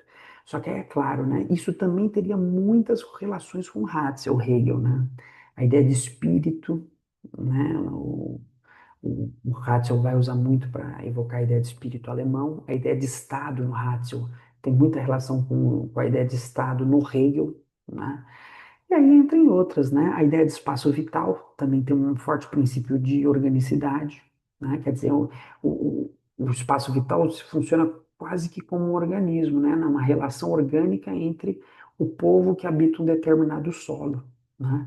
E essa relação vai criando diferentes formas desse organismo se expandir, se ficar mais complexo, menos complexo. E território, né? Também tem uma forte concepção orgânica, né? Que estabelece expansões, retrações em relação a esses organismos, né? Muito bem, então fizemos aí uma recuperação para pensar o positivismo, né, em relação ao Ratzel e ao Lablache. Acho que já são relações muito interessantes para a gente pensar, né? Entramos agora na teoria crítica, né? Mesaros, Marx, Adorno, e é claro, agora estamos indo para uma geografia crítica, né? No Mesaros eu coloquei menos, viu? Acho que está mais no Marx e no Adorno aqui, mas quem sabe eu resgate o Mesaros em algum momento. Então, elementos para se pensar uma teoria crítica e já vou os relacionando com a geografia crítica. Primeiro, a gente tem que trazer uma certa concepção de materialismo dialético, histórico, esse palavrão, né? Eu acho que muitos geógrafos, né? Já vi professores do departamento fazendo críticas ao uso desse termo, mas eu acho que a crítica a ele só reforça a noção de que estamos, de fato, com uma crise grave na geografia, que é uma crise que nos conduz em relação ao cientificismo, né? Negar isso é negar o método, né? Negar o materialismo dialético história é negar o método. Então, ele é fundamental estar presente em todas as nossas análises, saber compreendê-lo, saber mobilizá-lo e trabalhar essa noção é fundamental para o geógrafo, né? Se ele está associado, pelo menos, à geografia crítica, não vejo escapatória. Não tem como escapar, né? Então, materialismo dialético histórico. Aqui eu tomarei os seus termos em separado para que a gente possa fazer uma certa discussão. Não vou me aprofundar extremamente. Eu tenho aqui no meu canal cursos sobre o que é dialética, com base no famoso texto do Adorno, né? Introdução à Dialética, que é um conjunto de aulas que o Adorno ministrou, né? Um livro gigantesco que eu vou analisando trecho a trecho, página a página, só para entender o que é dialética, né? Então, não vou me alongar aqui. Quem tiver mais interesse nesse tema pode ir lá, né? Mas vou me deter aqui ao que é necessário para a gente pensar minimamente as relações com a geografia, né? Então, vamos lá. Materialismo surge como concepção de mundo ampla, né? Desde a antiguidade até a contemporaneidade, né? A gente pode falar de materialismo entre os gregos, entre os pré-socráticos, por exemplo, Demócrito é um materialista. A gente pode falar de um materialismo iluminista, na figura de um filósofo como Diderot. Então, é uma concepção ampla. Para todo caso, a gente vai se apropriar da concepção materialista do iluminismo. E essa concepção materialista do iluminismo, por exemplo, na figura do Diderot, ela surge associada com o materialismo que surge como crítica da religião, Crítica, portanto, de uma certa metafísica que estava na base do idealismo alemão. Esse materialismo que surge então no Marx e que de certa forma vai surgir em outras figuras, né, como Feuerbach, está na base de uma crítica de um certo hegelianismo, principalmente os hegelianos de direita, né, que vão, de certa forma, eu lembro, o César disse que não gostava dessa distinção entre hegelianos de direita e de esquerda, eu respeito, claro, né, o seu pensamento, mas eu vou colocar dessa forma, né, até para fins didáticos, para a gente não entrar na polêmica desse debate, né, mas uma certa negação de uma metafísica de base fortemente espiritualista. E espiritualismo é um outro termo que surge como sinônimo de idealismo, né? Ou seja, é o próprio processo de inversão, né? Onde você sai de uma esfera onde há uma metafísica anterior que explica o mundo concreto e você constrói agora uma metafísica de ponta cabeça no Marx, né? O mundo concreto é o caminho necessário à produção de uma metafísica marxista, certo? É o mundo das relações concretas. Esse termo concreto também é bom resgatar do Hegel, o sentido de concreto, que também é muito importante para se pensar o Marx, mas pensando em materialismo, quer dizer, são as bases materiais de existência, que são, no Marx, é claro, os meios de produção e as relações de trabalho, mais ou menos aquilo que a gente vai chamar de infraestrutura, de uma maneira mais enfadonha, né, para eu resumir aqui. Muito bem, então critico uma certa metafísica que estava na base do idealismo alemão. Dialética, agora para a gente discutir dialética, né? Dialética é uma concepção muito ampla, como eu disse no meu canal, trabalho muito essa questão, mas digamos, tomada em sua concepção hegeliana como um movimento do conceito operado a partir das contradições internas da relação entre os objetos. Vejam só, a gente fala muito de geografia crítica no departamento, mas isso é um assunto pesadíssimo, né? Extremamente pesado. Quando a gente fala de dialética, é uma operação extremamente complexa. Dirá o Adorno que a maioria daqueles que falam em dialética não fazem absolutamente ideia do que estão falando, e eu concordo com o seu diagnóstico. É muito complexo. O pensamento dialético, eu coloco até no meu canal, que ele está para o mesmo nível de complexidade que para a física é a teoria dos três corpos. A dialética introduz os três termos como tese, antítese e síntese, num movimento lógico que tem a mesma complexidade da teoria dos três corpos, né, para a física.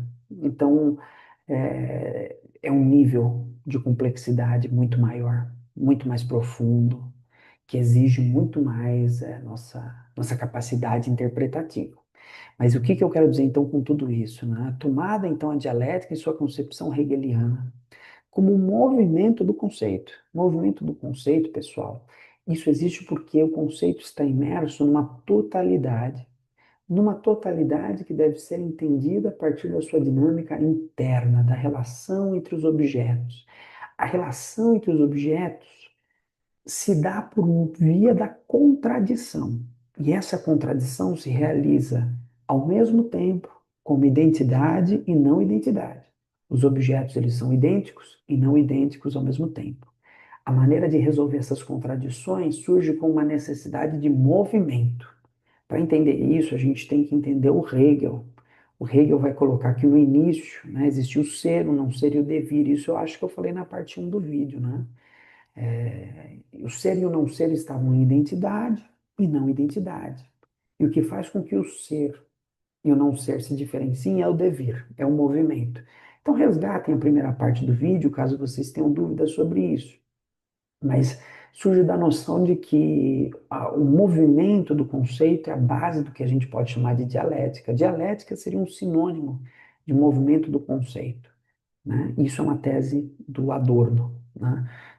E que, portanto, é necessário. O conceito está sempre em movimento, porque sempre há uma tentativa do conceito estar de acordo com o próprio objeto, né? É isso que o Adorno busca, né?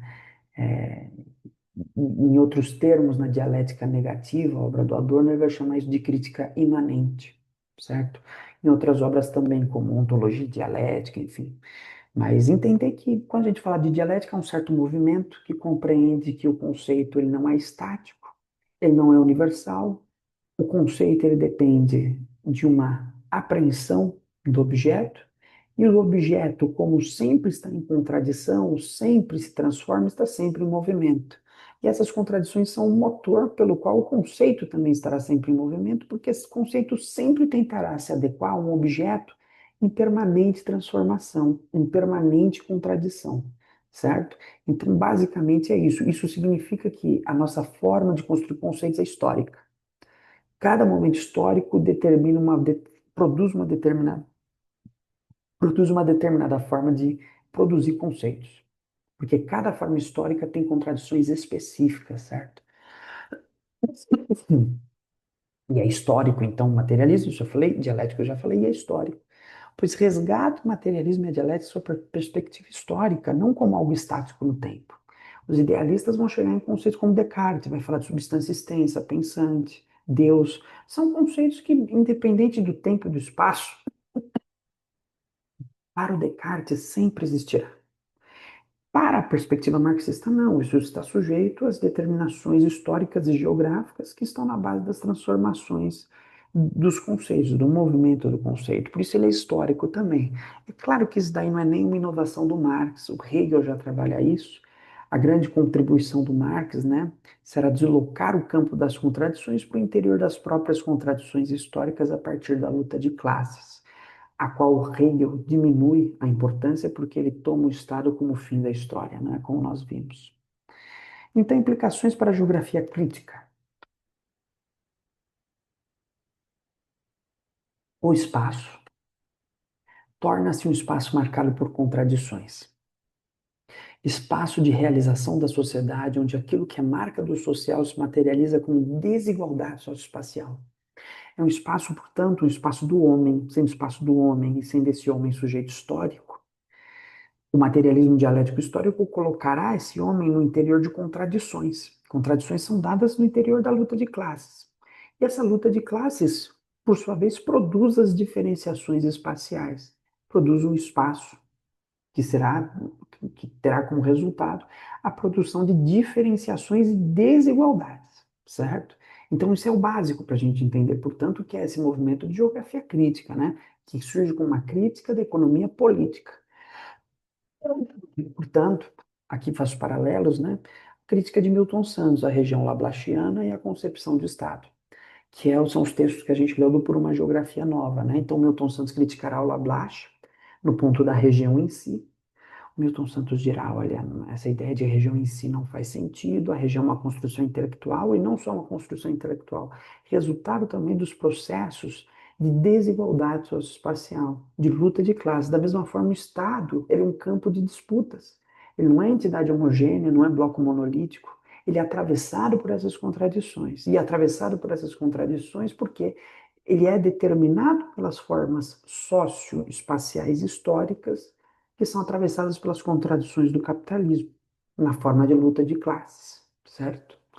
Bom, teoria crítica e teoria tradicional, né? Texto do Adorno e Horkheimer, que também lemos. Teoria tradicional é um modelo de ciência herdado do positivismo e do racionalismo clássico para o Adorno. Ela tem três características. Primeiro, pretensão de neutralidade, nós já vimos, né? Segundo, segmentação do conhecimento. Divide a realidade em áreas isoladas, né? Então ela faz uma divisão do trabalho, né? Que é a economia, que é a psicologia, que é a política, né? Então ela violenta a realidade, né? A professora Maria Adélia mesmo, em entrevista recente a Intérpretes do Brasil colocou, né? A interdisciplinaridade, ela é uma característica da realidade, não do sujeito. Ou seja, a realidade é interdisciplinar. E fragmentá-la dessa forma que os positivistas fazem seria violentá-la, né? Então, produzindo saberes técnicos fragmentados. Negação de totalidade, viu? Isso é o positivismo. Nega uma totalidade, fragmenta, especializações. A geografia está sofrendo muito com isso, né?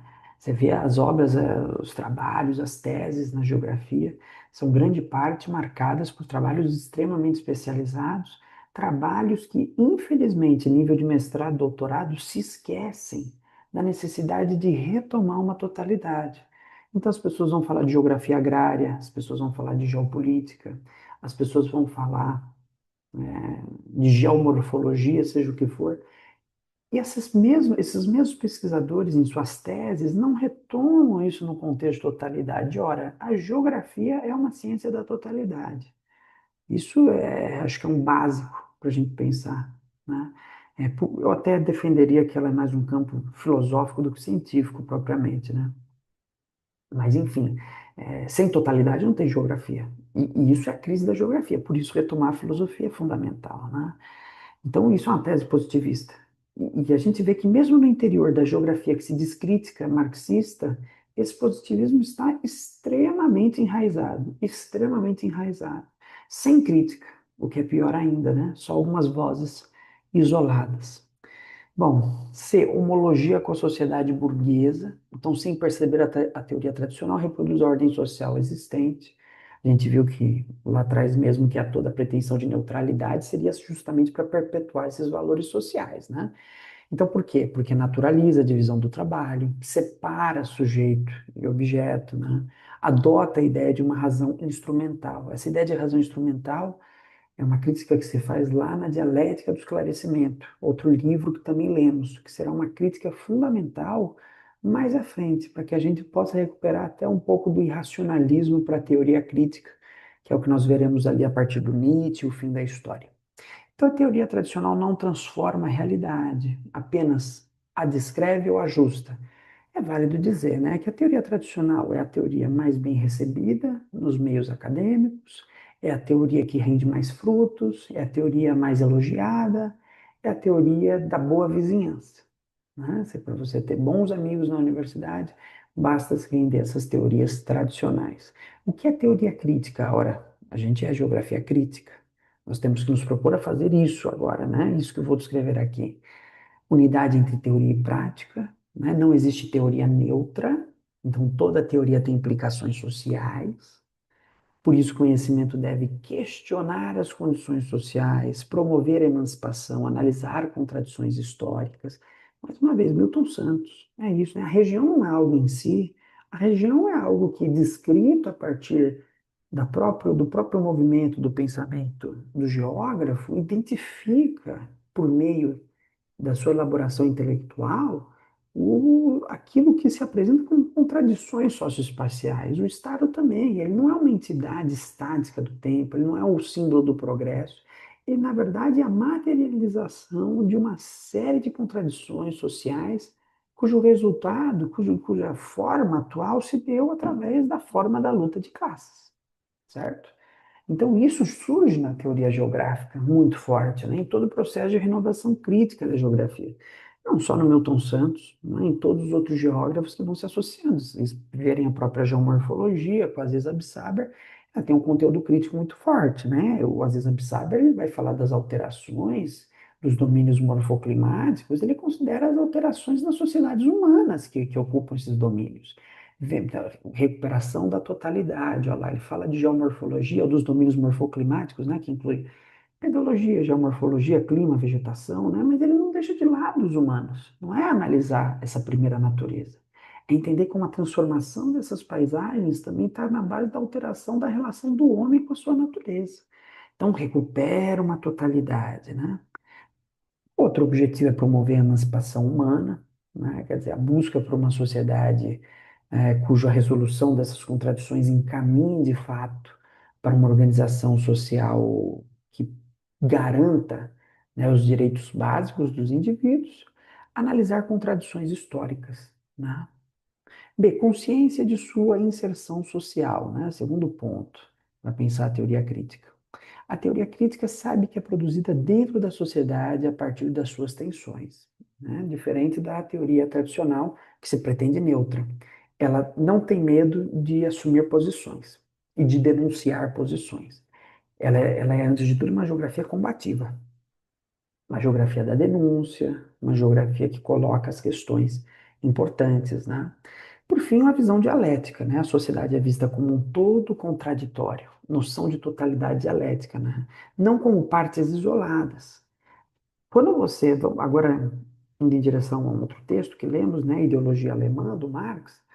Se vocês repararem bem, né, o Marx colocará que uma das características da ideologia é a fragmentação. A possibilidade de você fragmentar a realidade é o mesmo que propor discursos incompletos, que é o que a Marilena Chauí também vai chamar atenção, né, no livro que é a Ideologia, né? Livro introdutório para a gente pensar o tema. E a Marilena Chauí dirá exatamente isso. Olha, quando a gente pensa em ideologia, a gente tem que entender que é um discurso pela metade. E na medida em que a gente completa esse discurso, a verdade se revela e a ideologia é destruída. Ou seja, a ideologia só consegue se produzir enquanto uma falsificação a partir da fragmentação do real. Isso é um ponto muito importante, né? Porque o positivismo fará exatamente isso. O positivismo irá fragmentar a realidade. Na medida em que fragmenta, retirando a sua totalidade, retirando o contexto da sua análise do todo, é muito plausível que se faça uma análise desconsiderando as contradições, porque as contradições, elas só surgem de maneira sistemática, abrangente, reveladora, no sentido de totalidade. Eu só sou capaz de entender o que são as contradições do capitalismo se eu considerar o capitalismo como uma totalidade. Se eu pegar ele fragmentariamente, eu não vejo como contradições, eu vejo como disputas, eu vejo como crises sociais, eu vejo como problemas isolados na sociedade. Mas não compreendo que a base da produção desses problemas está na lógica contraditória de produção de capital. Então, retomar a totalidade é fundamental como crítica da forma ideológica. Por isso que também esse é um conceito muito importante, né? A ideia de totalidade para a geografia crítica é fundamental. Essa totalidade levará, por exemplo, Milton Santos a definir o espaço geográfico como uma das totalidades da sociedade.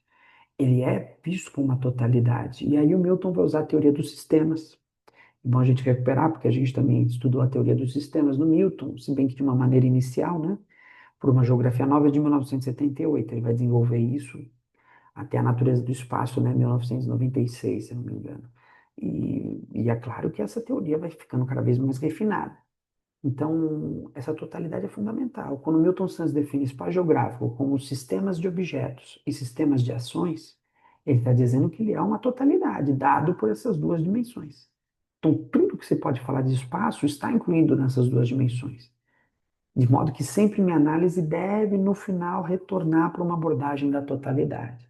Por exemplo, eu estou tentando agora iniciar meu mestrado, né, em geografia urbana, e a minha pesquisa vai falar sobre arquitetura, tentar puxar um gancho com a psicanálise, ideologia, teoria da arte, né? Se ao final desse processo eu vou analisar o quê? Principalmente essa arquitetura vindo do centro histórico, passando pelas zonas de especulação mais importantes, né? Avenida Paulista até chegar na Faria Lima e seus espaços de exclusão, né? Se eu não retomo isso a uma totalidade do que é o capitalismo, do que são as crises de acumulação de capital, do que é a lógica contraditória de produção do espaço urbano relacionada às crises mundiais, relacionada às formas ideológicas que circulam a partir de concepções totalizantes, eu não faço um bom trabalho. Isso significa que o trabalho é extenso, né? E é cansativo, mas se ele não retoma essa totalidade, ele não funciona. Isso é uma base muito forte do que significa crítica, nessa geografia crítica. Infelizmente, estão esquecidos nos trabalhos, né? Infelizmente.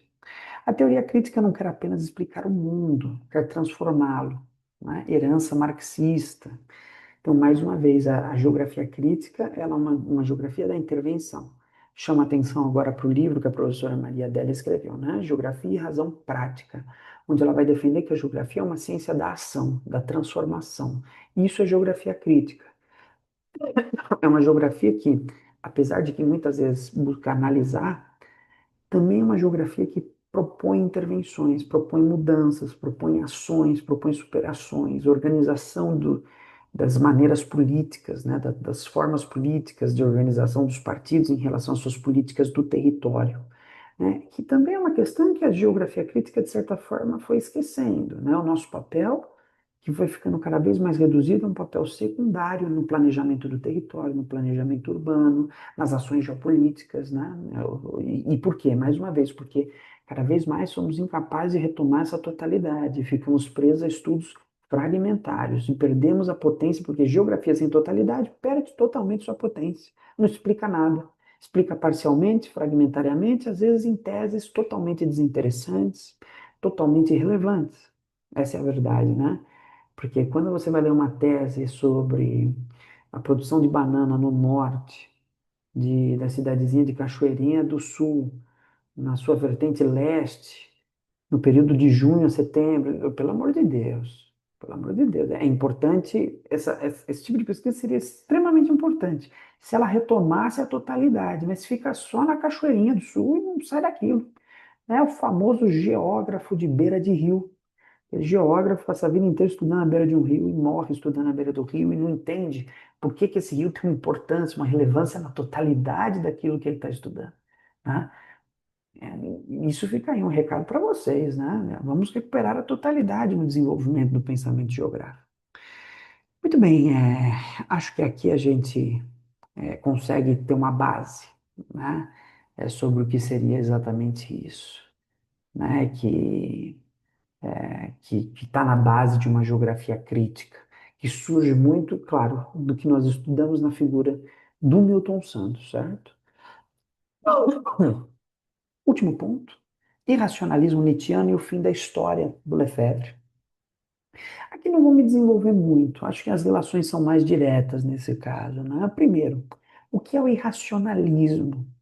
Irracionalismo, na leitura que eu faço, é uma negação da razão instrumental, portanto, da razão iluminista, que tem grande influência na própria teoria crítica, né? Que isso é um paralelo importantíssimo, né? O Nietzsche ele terá um impacto importante na teoria crítica e esse impacto virá também com o impacto da teoria crítica para a geografia crítica, certo? Então, o Nietzsche, na sua ideia de irracionalismo, impacta profundamente a escola de pensamento geográfico, que é a geografia crítica, né? Então, a noção de racionalismo, negação da razão iluminista, isso vem principalmente por via de uma crítica que é apropriada pela escola de Frankfurt, apesar de que a escola de Frankfurt nunca foi analisada sistematicamente pelos geógrafos brasileiros, é sempre de maneira parcial, pegando um conceito ou outro, né, sem se apropriar da totalidade dessa discussão. E aí entra na reinterpretação do papel nesse racionalismo, né? Reinterpretação do papel do desejo, do corpo, da emoção na produção da história, negação, portanto, de uma teleologia. Então o papel do desejo é revalorizado, o papel do corpo. Corpo, quando nós dizemos corpo, a gente não está só na dimensão físico-biológica da existência do corpo. Mas quando a gente fala de corporeidade, a gente está falando das formas de existir, não só físico-biológicas, mas essas formas se associam ao desejo, formas que se associam às emoções, enfim, a própria dimensão psicológica dos indivíduos, né? Ou seja, é um combate a essa ideia dessa razão iluminista de que o homem é movido por uma certa razão, né? Quer dizer, o homem é um ser racional, é equivocado colocar dessa forma, absolutamente equivocado. O homem, se o homem fosse um ser racional, um candidato como Pablo Marçal, não teria ficado em terceiro lugar na disputa de São Paulo, né? Nem o Bolsonaro teria ganhado a presidência da República, né? Não é um ser racional.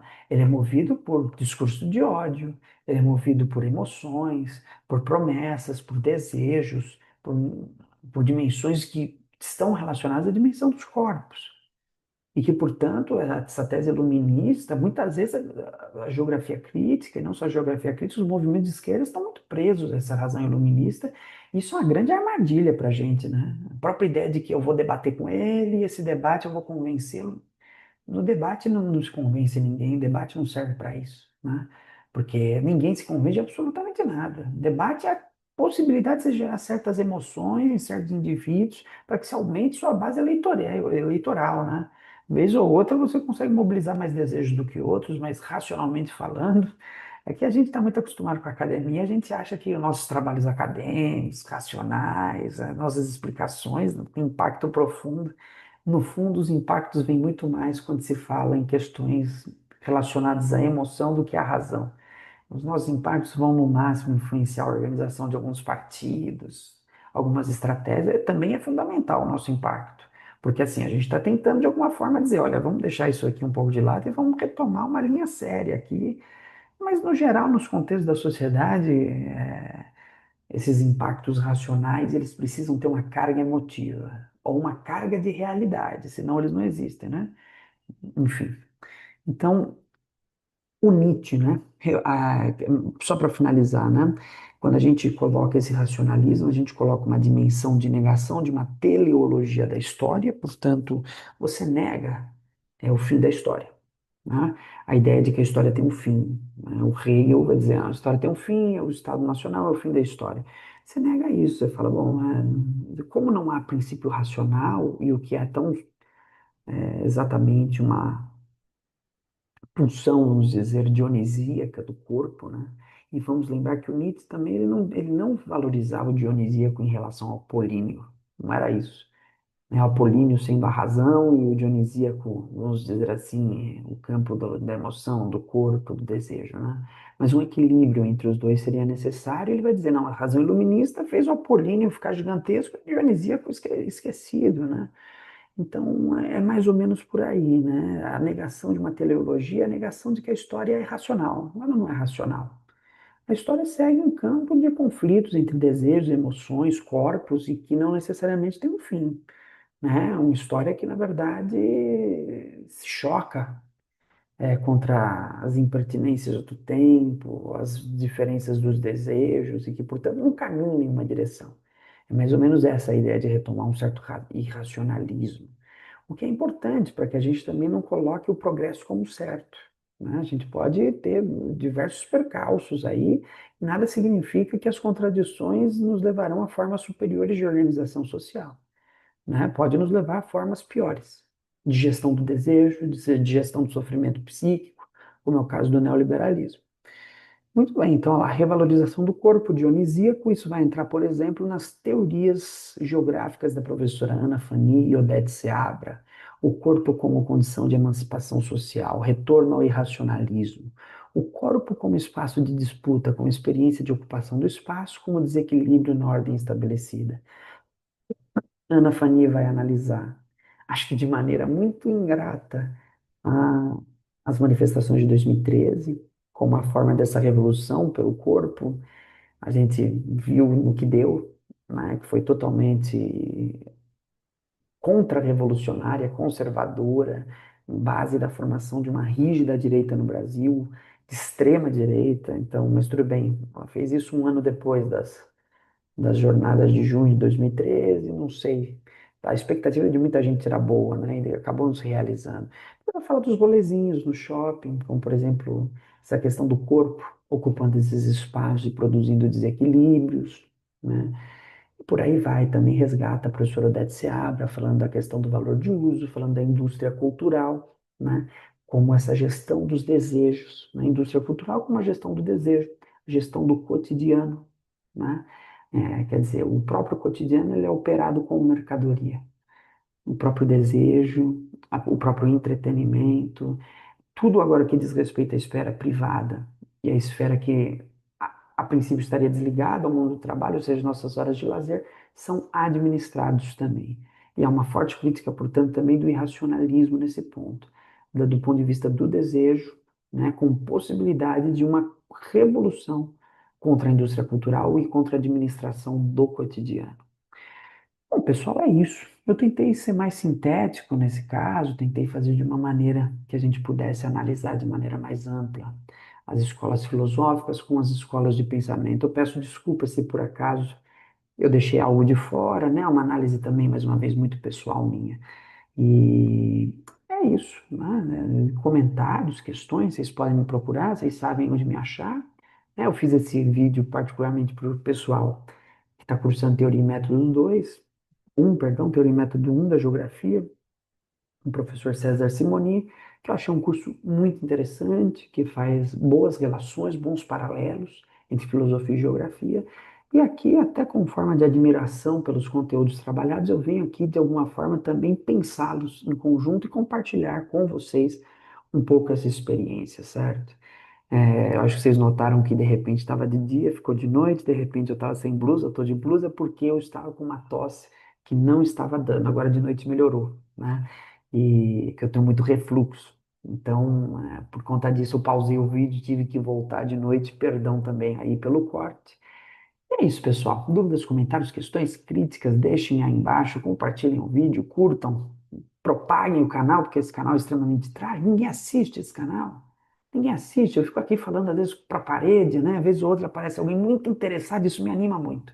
Muito interessado, vai lá, comenta alguma coisa. Como, no geral, eu fico aqui falando com as paredes, né? O que para mim também é maravilhoso, porque eu estou o tempo todo organizando essas ideias na minha cabeça. E é isso, pessoal. Até uma próxima.